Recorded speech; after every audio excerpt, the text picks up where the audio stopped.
الاكترار ده عامل زي الجر، انك تجر حاجه. التفكير الاكتراري ده انك تعيد نفس الموقف بنفس الوجع 100 مره ومستني ان انت هتلاقي رد فعل مختلف.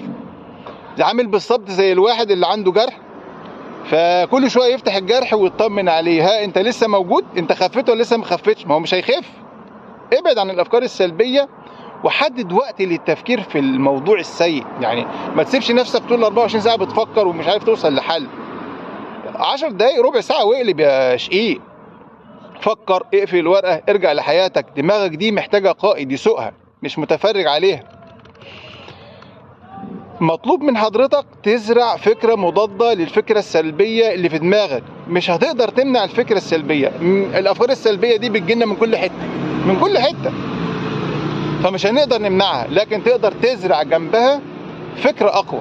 لو جالك فكره ان انا مش هنجح، قول لا انا هتعب شويه بس، يعني انا هتعلم واحاول بس هتعب. كل الناس بتتعب، الناس اللي نجحت كلها تعبت. لو جالك هاجس ان الناس كلها ضدك والناس كلها بتكرهك، لا مش كل الناس بتكرهك، يعني اكيد مش كل الناس بتكرهك. في ناس، قول في ناس مش فاهماني، لكن مش كل الناس ضدي. التفكير الايجابي يا جماعه مش وهم، انما ده اختيار لازم يتعمل. مطلوب منك بعد كده ان انت تاكل دماغك صح. تاكل ايوه انت سمعت الكلام صح. تاكل يعني ايه تاكل؟ زي ما الاكل بيأثر على جسمك، تاكل اكله حلوه كده تحس ان انت اترويت.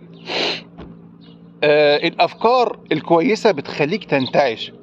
الكلام اللي بتسمعه بيأثر على تفكيرك، فانت لازم زي ما بتاكل جسمك تاكل عقلك حاجات مفيده. لو يومك كله اخبار سلبيه ومقارنه بالناس، انت متوقع ايه؟ طول اليوم انتقاد لنفسك وعمال تجلد في نفسك، وانت السبب وانت المسؤول وانت السبب في كل البلاوي اللي الكوكب فيها، يبقى طبيعي قوي دماغك تنفجر. اختار لك محتوى يرفعك ويرفع قيمتك. اختار صحبة تدعمك. اختار كلمات تقولها لنفسك كويسة.